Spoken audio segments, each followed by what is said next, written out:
Hello students, welcome to science Acharya Hindi में। आज हम फिर से आ चुके हैं बहुत ही प्यारे वीडियो लेक्चर के साथ में। आज मैं आपको करवाने वाला हूँ चैप्टर अपना जो 2 है क्लास 10 साइंस का, अम्ल क्षार और लवण, उसका रैपिड रिवीजन। ठीक है, कम से कम टाइम में इस चैप्टर को अपन बहुत ही इफेक्टिव तरीके से पढ़ने वाले, चीजें समझने वाले, इंपॉर्टेंट चीजें सारी अपन एक ही बार में डिस्कस करेंगे। कंप्लीट चैप्टर की बातें अपन करने वाले हैं। तो स्टार्ट करते हैं अपन अपना आज का टॉपिक साइंस आचार्य, जो कि आपके ज्ञान की आसान पाठशाला है, उसमें अपन स्टार्ट कर रहे हैं अम्ल क्षार और लवण। फर्स्ट टॉपिक अपना है एसिड्स, जिसको कि अपन बोलते हैं अम्ल। अब अम्ल के बारे में कुछ पॉइंट्स। अम्ल क्या होते हैं? अम्ल वह पदार्थ है जिनका स्वाद कैसा होता है? खट्टा होता है। अम्ल वह पदार्थ है जिनका स्वाद खट्टा होता है। सेकंड पॉइंट, अम्ल जो होते हैं वो नीले लिटमस को क्या कर देते हैं? लाल कर देते हैं। मैंने आपको बोला था अनिल, अम्ल नीले लिटमस को क्या कर देगा? लाल कर देगा। पॉइंट नंबर 3, ये पानी में H+ आयन उत्पन्न करते हैं। जो अम्ल होते हैं जल में पानी में H+ आयन उत्पन्न करते हैं। उदाहरण HCl, ठीक है, अपना हाइड्रोक्लोरिक अम्ल। CH3COOH, जिसको कि अपन बोलते हैं सिरका, CH3COOH, जो कि सिरका विनेगर में भी काम में आता है। इसको अपन बोलते हैं एसिटिक अम्ल या एथेनोइक अम्ल। ठीक है, इसको अपन बोलेंगे एथेनोइक अम्ल या अपना सिरका।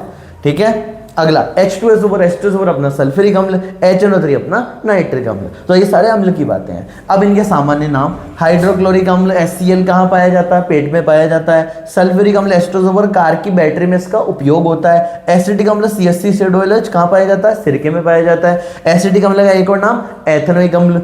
आगे सिट्रिक अम्ल किसमें? नींबू संतरे में पाया जाता है, सिट्रिक अम्ल या साइट्रिक अम्ल। आगे चलते हैं क्षार पे बेसिस पे। तो क्षार व पदार्थ जो स्पर्श में फिसलदार होते हैं। तो क्षार व पदार्थ जो स्पर्श में कैसे होते हैं? फिसलनदार होते हैं।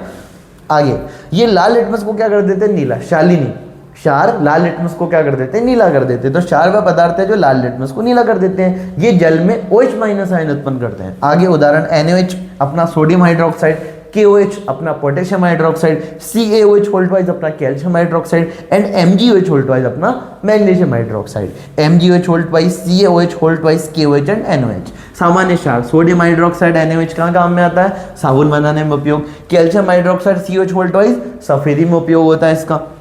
अमोनियम हाइड्रोक्साइड NH4OH कांच की सफाई में इसका उपयोग होता है। आगे चलते हैं अपन लवण, जिसको कि अपन बोलते हैं सॉल्ट्स। ठीक है, सॉल्ट्स या जिसको कि अपन बोलते हैं लवण।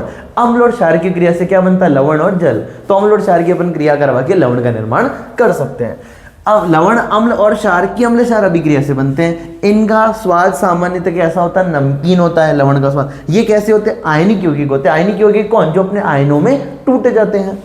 आगे उदाहरण NaCl अपना सोडियम क्लोराइड, Na2CO3 अपना सोडियम कार्बोनेट, अपना NaHCO3 जिसको कि अपन बोलते हैं सोडियम हाइड्रोजन कार्बोनेट या सोडियम बाइकार्बोनेट, अपना CaCO3 जिसको कि अपन बोलते हैं कैल्शियम कार्बोनेट। तो ये सारे अपने क्या रहने वाले हैं? सामान्य लवण रहने वाले हैं। आगे सुनो, अम्ल एवं क्षार के गुणधर्म पढ़ रहे हैं अपन। किसके गुणधर्म पढ़ रहे हैं? अम्ल और क्षार के। एक तरफ अपन ने लिख दिया अम्ल, एक तरफ अपन ने लिख दिया क्षार। ठीक है, स्वाद। ठीक है, अब अपन क्या लिख रहे हैं? सबसे पहले स्वाद। अम्ल का स्वाद कैसा होता है? खट्टा होता है। क्षार का स्वाद कैसा होता है? कड़वा होता है। ठीक है, स्पर्श की बात करते हैं, अम्ल कैसे होते हैं? फिसलन रहित। और क्षार कैसे होते हैं? फिसलनदार। आगे लिटमस परीक्षण। अम्ल जो होते हैं नीले लिटमस को क्या कर देते हैं? लाल। अम्ल नीले लिटमस को लाल कर देते हैं, अनिल।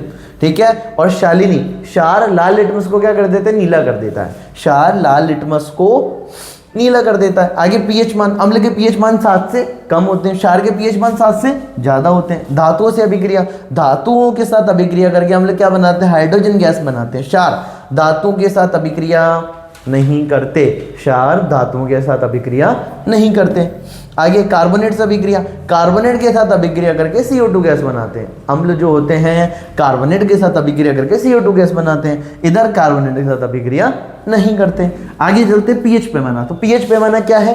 पीएच का उपयोग ये जानने के लिए किया जाता है कि कोई विलयन अम्लीय है या क्षारीय है। ये जो अपन ने 0 से लेके 14 तक की, 0 से लेके 14 तक की स्केल बनाई, इसी को अपन बोल देते हैं पीएच स्केल या पीएच पैमाना। तो क्या है? ये पीएच का उपयोग जानने के लिए किया जाता है कि विलयन अम्लीय है या क्षारीय है। आगे पीएच पैमाना 0 से लेके 14 तक होता है, 0 से लेके 14 तक होता है। आगे पीएच का मान अगर 7 से कम है, इस वाले साइन का मतलब है पीएच का मान यदि 7 से कम है तो वो क्या होगा? अम्लीय होगा। पीएच का मान 7 है तो कैसा होगा? उदासीन होगा। और पीएच का मान 7 से ज्यादा है तो उसको अपन क्या बोल देंगे? क्षारीय होगा। तो 0 से लेके 7, फिर अपने 7 से लेके 14, 7 वाला अपना उदासीन है। जैसे 7 से 14 की तरफ जाएंगे क्षारीयता बढ़ेगी। जब अपन 7 से 0 की तरफ जाएंगे तो अम्लीयता बढ़ेगी। 7 से 0 की तरफ जाने पर अम्लीयता बढ़ती है और 7 से 14 की तरफ जाने पर क्षारीयता बढ़ती है। उससे अपन किसी भी अम्ल और क्षार की के सामर्थ्य का पता लगा सकते हैं। आगे चलते हैं पीएच पैमाने के उदाहरण। जीरो, बैटरी में जो अम्ल होते हैं उनकी पीएच लगभग 0 होती है। नींबू का रस की पीएच लगभग 2, टमाटर के रस की 4, शुद्ध पानी की कितनी होती है? पीएच 7 होती है। अर्थात शुद्ध पानी कैसा हुआ? शुद्ध पानी अपना उदासीन होता है। आगे 9 बेकिंग सोडा विलियन, 11 साबुन का विलियन, 14 सोडियम हाइड्रोक्साइड विलियन। तो ये कुछ पीएच के एग्जांपल्स हैं। अब अपन चलते हैं संकेतक, जिसको कि अपन बोलते हैं इंडिकेटर। संकेतक या इंडिकेटर्स का उपयोग क्या होता है? तो देखो, आपकी गाड़ी में जो इंडिकेटर्स होते हैं वो क्या काम आते हैं? वो आपको साइड बताते हैं। अगर मान लो राइट साइड का इंडिकेटर जल रहा है तो राइट साइड जाना है, लेफ्ट साइड का इंडिकेटर जलना है तो लेफ्ट साइड जाना है। ये कुछ इंडिकेटर्स रहते हैं अपने। अब वो तो चलो अपनी डेली लाइफ में काम आते हैं। कुछ ऐसे संकेतक होते हैं, कुछ ऐसे इंडिकेटर्स होते हैं जो पता लगाने में मदद करते हैं कि कौन है जो अम्ल है, कौन है जो क्षार है, कौन है जो प्रबल अम्ल है, कौन है जो प्रबल क्षार है, कौन है जो दुर्बल अम्ल है, कौन है जो दुर्बल क्षार है। इसका पता लगाने के लिए अपन संकेतक यूज में लेते हैं, इंडिकेटर यूज में लेते हैं। तो संकेतक या तो हो सकते हैं प्राकृतिक या कैसे होते हैं? रासायनिक पदार्थ होते हैं जो ये दर्शाते हैं कि कोई विलयन अम्लीय है या क्षारीय है। अब सामान्य संकेतक, लिटमस एक प्रकार का संकेतक है, फेनोक्थलीन भी एक प्रकार का संकेतक है, मेथिल ऑरेंज भी एक प्रकार का संकेतक है, और हल्दी भी एक प्रकार का क्या है? संकेतक है, जो कि अपने को अम्ल और क्षार पहचानने में मदद करता है। अब कैसे? तो देखो, लिटमस जो संकेतक है वो अम्ल की उपस्थिति में क्या करता है? लिटमस अम्ल की उपस्थिति में नीले लिटमस को किसमें परिवर्तित कर देता है? लाल लिटमस में। और वही लिटमस क्षार के अंदर क्या कर देता है? लाल लिटमस को किसमें चेंज कर देता है? नीले लिटमस। इसलिए मैंने आपको दोनों नाम याद करवाए थे, अनिल। अम्ल नीले को लाल, अनील। अम्ल नीले को लाल, शालिनी। क्षार लाल को नीला। ठीक है, आगे बात करते हैं फिनोक्थलीन। फिनोक्थलीन अम्ल की उपस्थिति में कैसा होता है? रंगहीन, कलरलेस, कोई भी रंग नहीं आता, मतलब वहां पे अम्ल है। और अगर गुलाबी रंग आ जाता है, मतलब कि अपन फिनोक्थलीन मिलाने पे अगर गुलाबी रंग आ रहा है, मतलब वो कैसा है? क्षार है। मेथिल ऑरेंज की बात करते हैं, अम्ल की उपस्थिति में कैसा रंग देता है? लाल देता है, और क्षार की उपस्थिति में पीला रंग देता है। हल्दी की बात करते हैं, अम्ल की उपस्थिति में पीला और क्षार की उपस्थिति में लाल भूरा। क्षार की उपस्थिति में लाल भूरा रंग आ जाता है। अगर कहीं पे अपन ने हल्दी काम में ली और कहीं क्षार है तो लाल भूरा रंग आ जाता है। आगे बढ़ते हैं, बहुत ही इंपॉर्टेंट अभिक्रिया, उदासीनीकरण अभिक्रिया, जिसको कि अपन बोलते हैं न्यूट्रलाइजेशन रिएक्शन। तो उदासीनीकरण अभिक्रिया, न्यूट्रलाइजेशन रिएक्शन क्या है? जब अम्ल और क्षार क्रिया करके, ठीक है, जब अम्ल और क्षार और किसकी उपस्थिति में? जल की उपस्थिति में। वहां पे एक क्यों लिखा होगा? मतलब एक्वस मतलब जल। अम्ल, क्षार और जल आपस में अभिक्रिया करते हैं तो क्या बनाते हैं? लवण और जल बनाते हैं। अम्ल क्षार क्रिया करके लवण और जल का निर्माण करते हैं। इस अभिक्रिया को अपन उदासीनीकरण अभिक्रिया कहते हैं। तो इस अभिक्रिया को अपन उदासीनीकरण अभिक्रिया, अम्ल और क्षार ने क्रिया करके क्या बना दिया? लवण और जल बना दिया। एक इंपॉर्टेंट लाइन, जब जब लवण का निर्माण होता है तब तब अम्ल से ऋणात्मक भाग आता है और क्षार से धनात्मक भाग आता है। ये इंपॉर्टेंट बात है, समझ लो इसको। HCl की बात करूं, अम्ल है H+ और Cl-। NaOH अपना क्षार है Na+ और OH-। जब इस लवण का निर्माण हुआ तो क्षार से Na+ आया, मतलब क्षार से धनात्मक भाग आया, और अम्ल से अपना Cl- मतलब ऋणात्मक भाग आया। तो यही तो मैंने बोला, लवण के निर्माण के दौरान अम्ल से ऋणात्मक भाग आता है और क्षार से धनात्मक भाग आता है। तो अम्ल और क्षार ने क्रिया करके क्या बना दिया? लवण और जल बना दिया, NaCl+ वाटर बना दिया। HCl अपना अम्ल, NaOH अपना क्षार, क्रिया करके NaCl लवण और साथ में अपना H2O जल बना दिया। आगे लवण बनाने की विधियां। तो अम्ल की क्षार से क्रिया करके अपन लवण और जल बना सकते हैं। अभिक्रिया का नाम उदासीनीकरण अभिक्रिया, फेमस। अब यहाँ पे अपने अम्ल कौन ले लिया? H2SO4। क्षार कौन ले लिया? NaOH ले लिया। इससे अपने क्या बना लिया? इससे अपने बना लिया Na2SO4, एक प्रकार का लवण और साथ में वाटर। ये रिएक्शन बैलेंस है, चेक कर सकते हो। हाइड्रोजन इधर कितने हैं? 2। अब देखो 1 NaOH में 1 हाइड्रोजन, तो 2 NaOH में 2 हाइड्रोजन। 2 कितने हाइड्रोजन? 4। इधर भी 2 2 4 हाइड्रोजन, ठीक है। इधर भी 4 हाइड्रोजन, इधर भी 4 हाइड्रोजन। इधर सल्फर 1, इधर भी सल्फर 1, इधर ऑक्सीजन कितने? 4, इधर 4, और 1 NaOH में 1 ऑक्सीजन, तो 2 NaOH में 2 ऑक्सीजन, 4 2 6। इधर देखो Na2SO4 में 4 ऑक्सीजन, 1H2 1 ऑक्सीजन, तो 2H2 में 2 ऑक्सीजन, 4 2 6। ऑक्सीजन भी दोनों तरफ सेम है। हाइड्रोजन अपन ने काउंट कर ही लिया, और सोडियम इधर कितने? 2, इधर भी सोडियम कितने? 2। बाकी सारी चीजें अपन ने काउंट कर ली। मतलब ये भी एक प्रकार की अपने संतुलित रासायनिक अभिक्रिया है।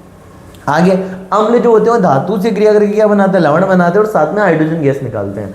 अम्ल धातुओं के साथ क्रिया करके लवण बनाते हैं और साथ में हाइड्रोजन गैस निकालते हैं। मैंने अपना अम्ल ले लिया HCl, उसकी अभिक्रिया करवाई धातु अपने जिंक के साथ में, तो लवण बना ZnCl2 जिंक क्लोराइड, और साथ में निकले अपने हाइड्रोजन गैस। ऐसे कैसे? अम्ल धातु कार्बोनेट या धातु बाइकार्बोनेट, जिसको कि अपन धातु हाइड्रोजन कार्बोनेट के नाम से भी बुलाते हैं।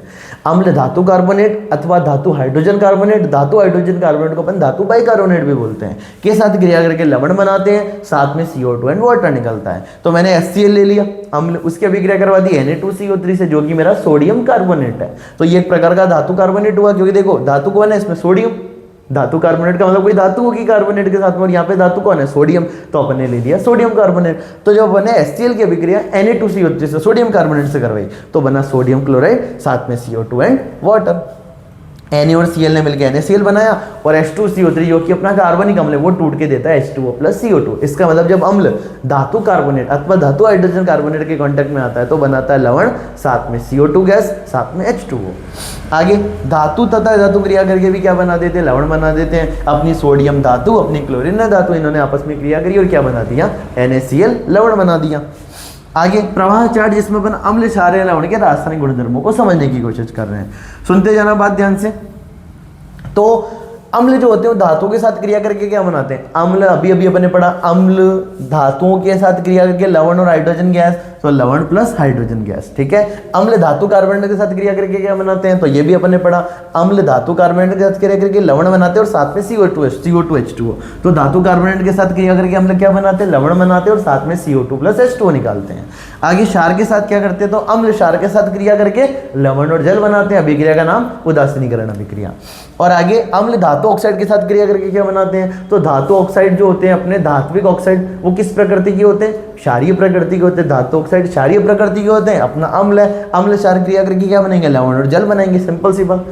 अम्ल और धातु ऑक्साइड किस प्रकृति के होते हैं, क्षारीय प्रकृति के होते हैं। तो अम्ल और क्षार क्रिया करके क्या बना देंगे, लवण और जल। बहुत सिंपल। आगे क्षार पे आते हैं। क्षार अम्ल के साथ क्रिया करके वही अम्ल और क्षार क्रिया करके लवण और जल, उदासीनीकरण अभिक्रिया। आगे अधातु ऑक्साइडों के साथ। अधातु ऑक्साइड किस प्रकृति के होते हैं, कमेंट में आंसर बताओ मेरे को। अधातु ऑक्साइड किस प्रकृति के होते हैं, मैंने आपको बता रखा है जब अपने डिटेल में वीडियो लेक्चर पढ़ा था। अगर किसी बच्चे को वन शॉट के बजाय डिटेल वीडियो लेक्चर देखना है तो वो भी मैंने प्लेलिस्ट में एक 1 by 1 चैप्टर ऐड कर रखे हैं, जिसमें मैंने 1 by 1 वीडियो बना रखे हैं कंप्लीट। अगर आपको डिटेल में पढ़ना है तो आप वहां पे जाके पढ़ सकते हो। ये अपना रैपिड रिवीजन है। तो अधातु ऑक्साइड किस प्रकृति के होते हैं बता देता हूं फिर से। अधात्विक ऑक्साइड अपने अम्लीय प्रकृति के होते हैं। तो क्षार ने इस अधातु जो कि अम्लीय प्रकृति का है, मतलब अम्ल और क्षार ने क्रिया करके वापस से लवण और जल बना दिया। तो क्षार अधातु ऑक्साइडों के साथ क्रिया करके क्या बनाते हैं, लवण प्लस जल बनाते हैं। आगे कुछ धातुओं के साथ अभिक्रिया नहीं होती है, तो क्षार जो होते हैं वो धातु के साथ अभिक्रिया नहीं करते हैं, ठीक है। कुछ धातुओं के साथ अभिक्रिया नहीं होती है। आगे बात करते हैं लवण की। लवण जो होता है अम्ल के साथ कोई अभिक्रिया नहीं करेगा, लवण क्षार के साथ भी कोई अभिक्रिया नहीं करेगा, और अन्य लवण के साथ, लवण किसी अन्य लवण के साथ अभिक्रिया कर सकता है। और क्या बनेगा, नया लवण बनेगा यदि अवक्षेप बने तो। यदि अवक्षेप बनता है तब नया लवण बन सकता है। तो लवण अन्य लवण के साथ नया लवण बनाता है यदि क्या बने, अवक्षेप बने।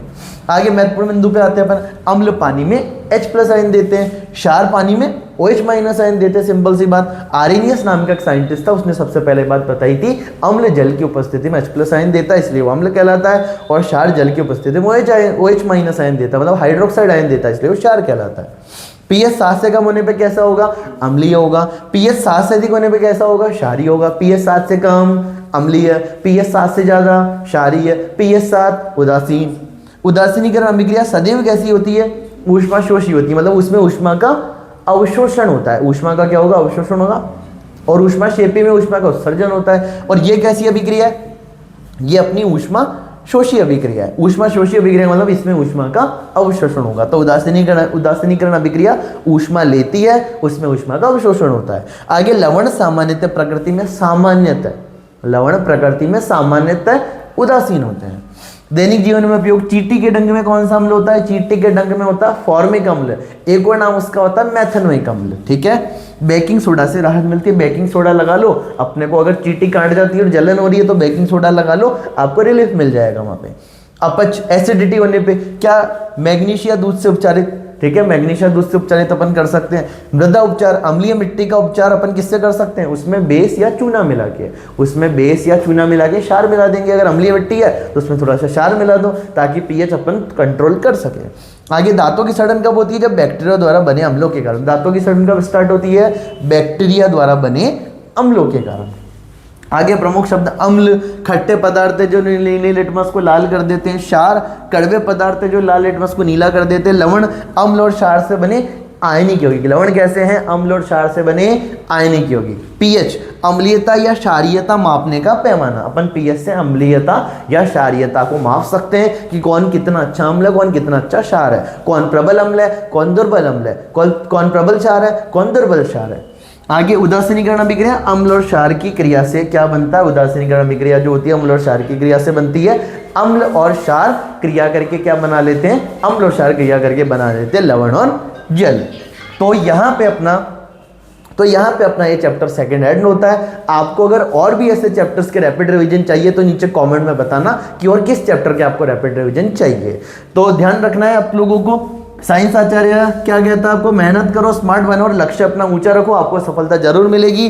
तो साइंस आचार्य विद वीआरयू सर के साथ अपन ये चैप्टर का रैपिड रिवीजन एंड करते हैं। अगली क्लास में हम फिर से मिलेंगे एक नए चैप्टर के साथ में, नए वन शॉट के साथ में, नए रैपिड रिवीजन के साथ में। कॉमेंट में जरूर बताना आपको रैपिड रिवीजन कैसे लग रहे हैं। अगला चैप्टर जो आप बताओगे वो अपन स्टार्ट कर देंगे। कॉमेंट जरूर करना। Okay bye.